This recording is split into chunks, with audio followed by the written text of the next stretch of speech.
Hi, I'm Professor Seisel. I'm here for you teaching this online class, 446, Entertainment and Society.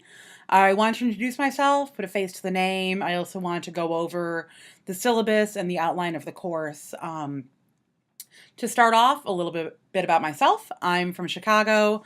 I have a PhD in cultural studies and communications, and my research interests include tourism, food culture, as well as popular culture. I'm incredibly interested in popular culture. I think of it as a site of negotiation. It's where society kind of hashes out its conflicts, and we use stories as a way of talking to ourselves about ourselves.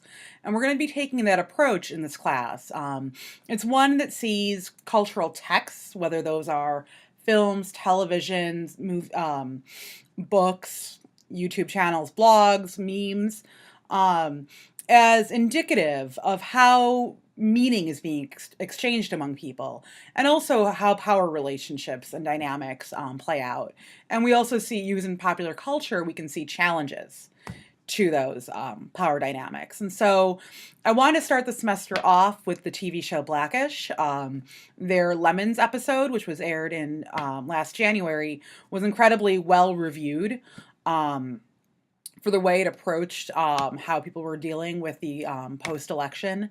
And it also, I think, is really demonstrative of how entertainment reflects society and kind of helps us navigate social conflict and change. And so when I say conflict, I don't mean incredibly angry, hostile conflict, but rather a modeling of sorts. And one of the things I want us to think about as we watch the media that's been selected, so something like Lemons, like, does it resonate with you, and why or why not? Also, what is the show doing? What is it trying to mediate for us? What discussions is it having? And we'll see this Blackish, it's quite obvious in this particular episode. It's more subtly there throughout the series. But also when we watch movies or other TV shows that we'll be seeing in class, that's the approach to take. Not simply, do I like it? Is it funny? But also, what's the conversation that we're having? And so with that said, I'm going to turn the screen over and we're going to look at the titanium page. Hi, so this is the website for the class, and it's going to be changing a little bit as I add some more materials and images. But to get started, I just want to kind of show you the layout of the titanium page and where things are. This right here is an image. It lists the court structure.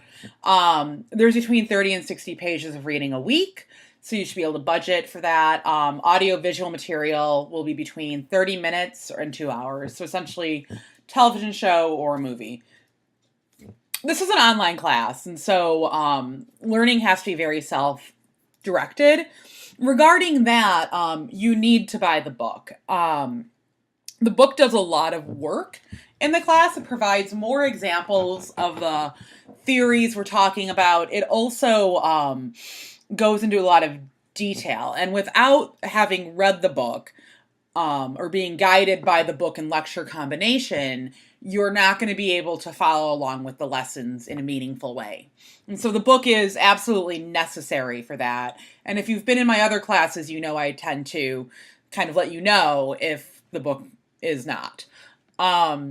So content will be posted by noon on Mondays, and then assignments are due Sundays at 11:59 p.m. The learning objectives. What we're trying to have happen here, we want to find, synthesize, and report on theoretical and applied entertainment and tourism research. We want to be able to talk about how society and entertainment shape each other.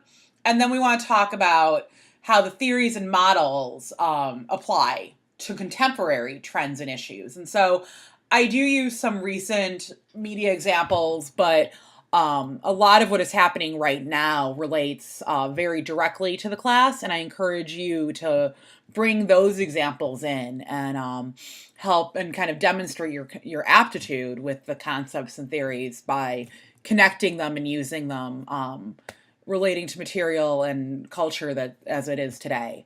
And so that's finally the last one, is we're demonstrating sensitivity to how entertainment and tourism reflect, reinforce, and challenge society's norms and conventions. And so that is to say, we take culture seriously, especially popular culture, or what we might, term mass culture. We take it seriously and we think about what it tells us about ourselves. Over here, you have the grading scale. And the grading scale is sort of the where do you fall, and what letter grade do you get assigned. And so you can check that out if you have questions about that. And here we have the blog post rubric. So this rubric for your posts, and you need to produce 10 blog posts throughout the semester. But for this rubric,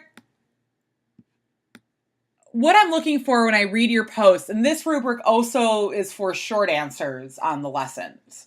And so if you get 3 points, it means that you've included valid references, you responded to the prompt, you use evidence of reflection and analysis, grammar and spelling are pretty solid, and you're using the terms correctly. So you're not making any mistakes with the terminology. 2 points, a 2-point answer, you might not demonstrate that you fully understand a concept, but you're using it, and your response is thoughtful, and then you have some advice. If you get a 2 and you thought you had a thoughtful response, perhaps you want to add more specific information and be more precise and specific in your response. And so sometimes we tend to talk in very vague terms because we are afraid of getting it wrong. What I'm more interested in, rather, is specific terms so that I can understand things. And so, for example, words like huge or a lot, some, these are not very specific. They're very unspecific terms. Right. And so a better way of going about it would be, to work an example as we did with the blurred lines video. You also want to kind of be sure to, a 2-point question still is going to refer back to the readings, either the textbook or the PDFs that we've had. And you'll lose a point if your grammar is bad to the point where it makes it hard to understand what you've written. And so legibility is the ability to read what has been written. And sometimes spelling and grammar mistakes can do that. I'll sometimes correct grammar on your papers. That I usually don't take points off for it unless, again, it makes it difficult to understand your meaning. But I often do it as a kind of awareness thing. I've always appreciated when others have done that for me. So I try to do that as well. And then a 1-point response means you answered it. And that was sort of the end of how much work you put into it.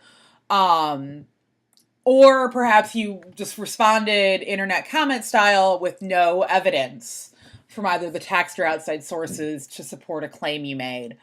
Or you don't address the prompt.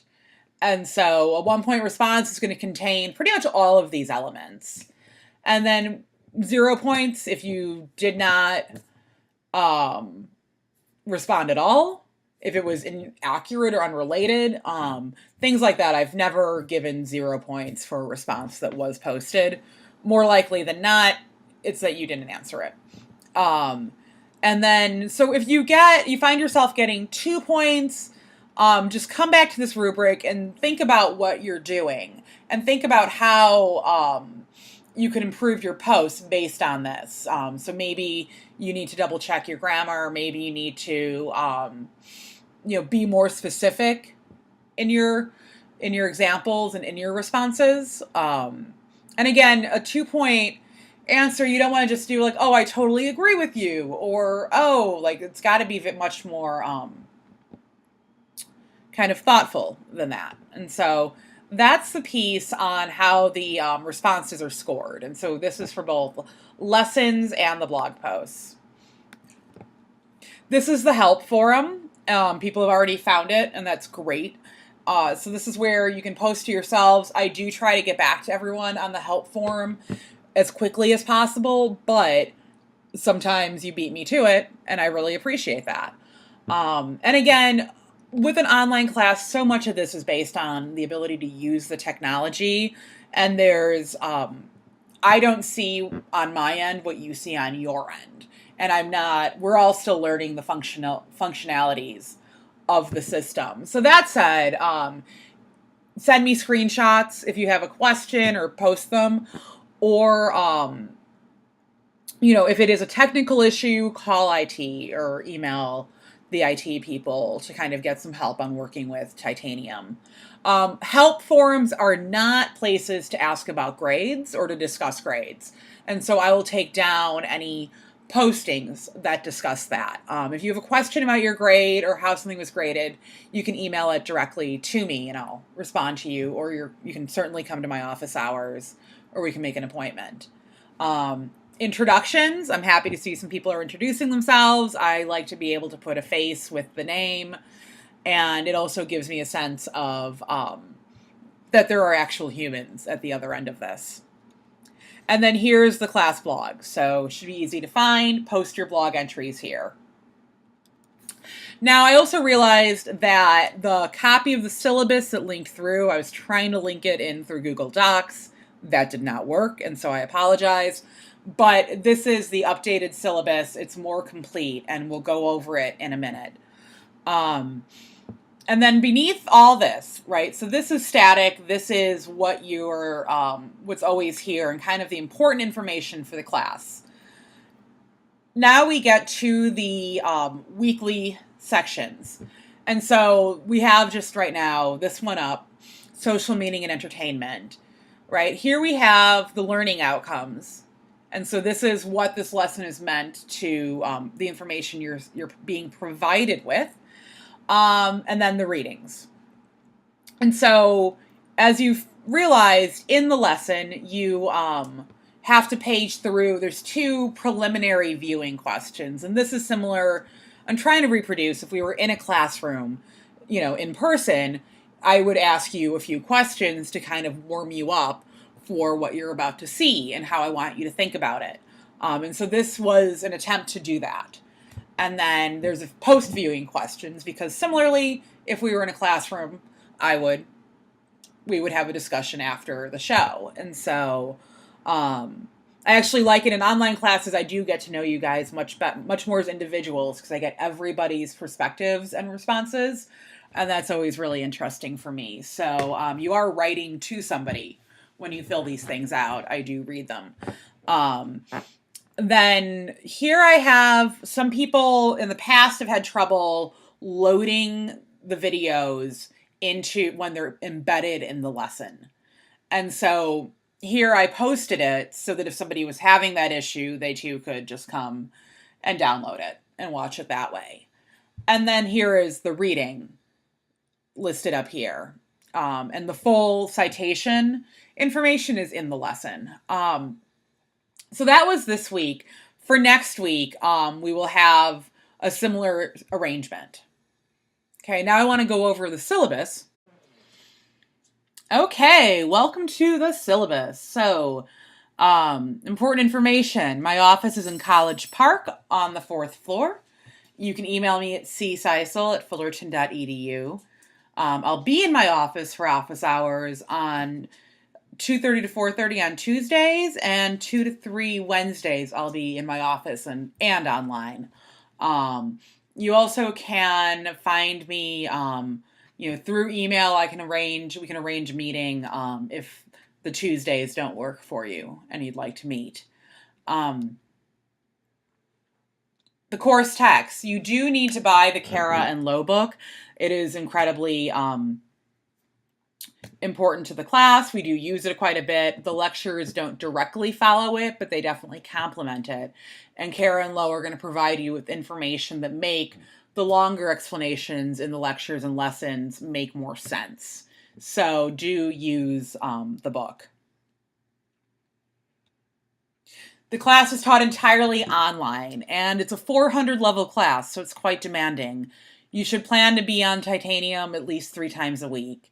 The audio-visual materials will range between a half hour and 2 hours, so either a television show or a movie. And there's going to be between 30 and 60 pages of reading each week.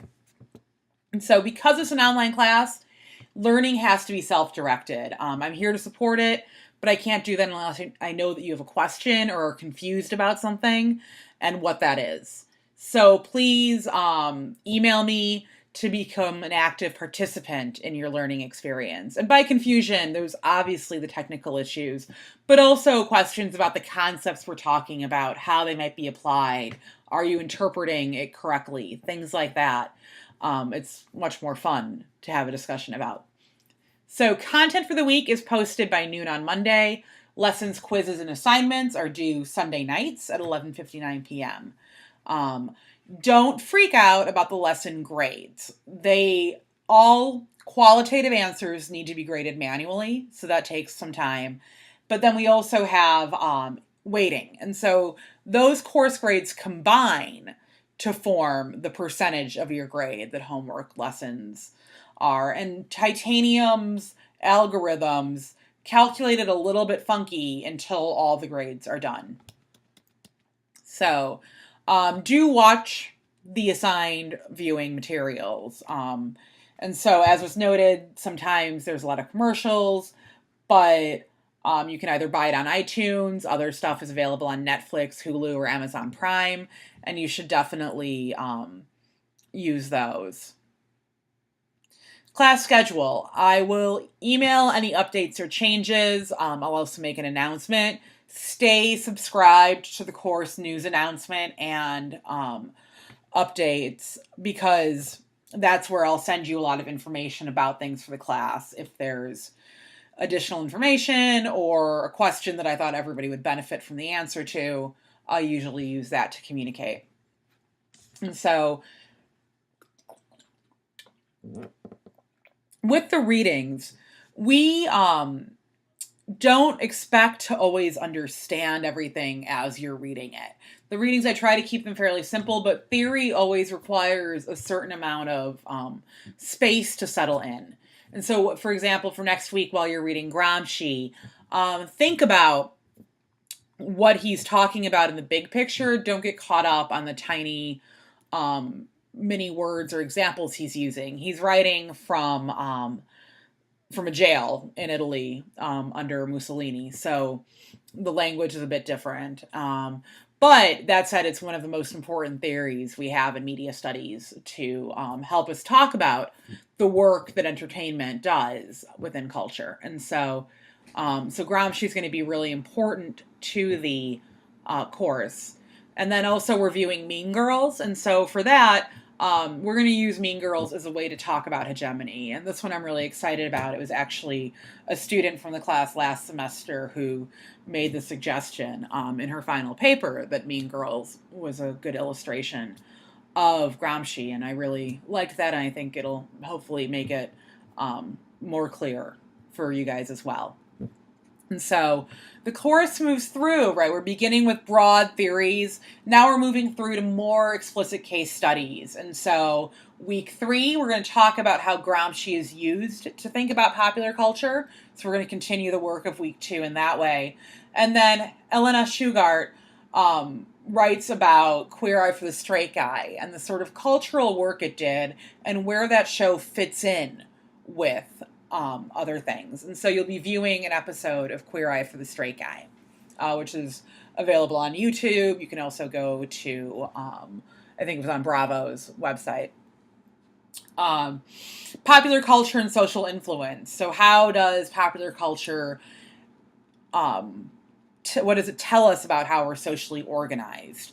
That leads into a discussion of what we call self-governance, and that, which is how we behave, how we internally believe we should be behaving.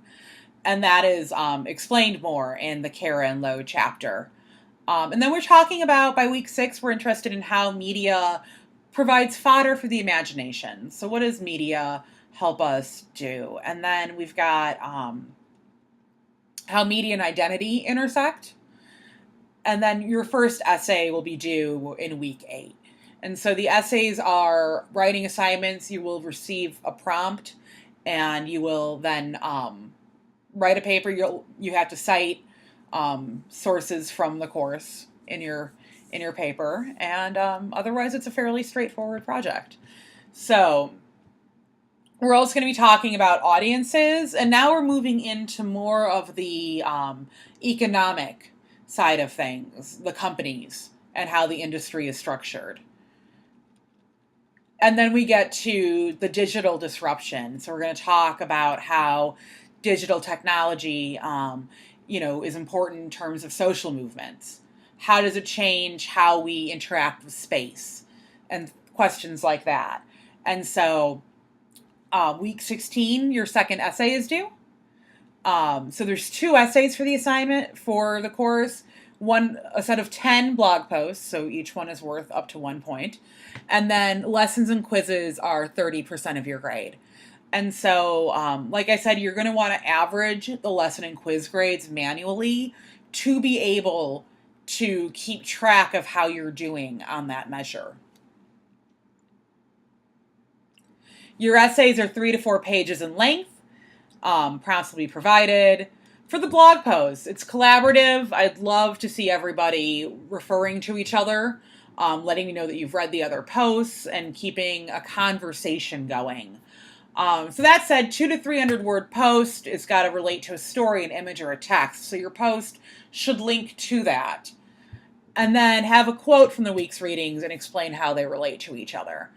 And so they're graded out of 3 points, similar to the lesson qualitative questions. And you can see we've gone over the rubric on titanium. Okay, lessons and quizzes. Some weeks there's going to be very formal lessons like you went through this week. Other weeks it's a video lecture, perhaps with a short quiz that will take us through the material. Quizzes you can take twice, and your scores will be averaged. That is to say, don't go through it the first time and try to record all the answers and then get it all right the second time, because it gets averaged. So, right, so these materials are going to supplement the readings. Sometimes I'll embed short newspaper articles or journal articles that help illustrate another point. So similar to if we were in a classroom, I would hand you the paper and you'd go into groups and read and discuss it. I'm trying to recreate that sense here. And then you can come to Cal State on my office hours, or we can schedule an appointment. Please use the help forum. And if you're struggling, if you feel like you're falling behind, if you're really confused about the material or what is expected of you, if you have questions or comments, then by all means, please email me or call me and let me know. If something catastrophic happens and you're going to miss a few weeks of content, let me know. Don't just assume that you're going to have to, fail the class because you got sick. And so that said, unless otherwise noted, work is due through titanium. And if there's technical problems that prevent submission, sometimes they're updating titanium or things, you can always email me. Academic integrity means don't cheat. And if I find that something is plagiarized, the assignment receives a 0, and you do get referred up to the appropriate offices.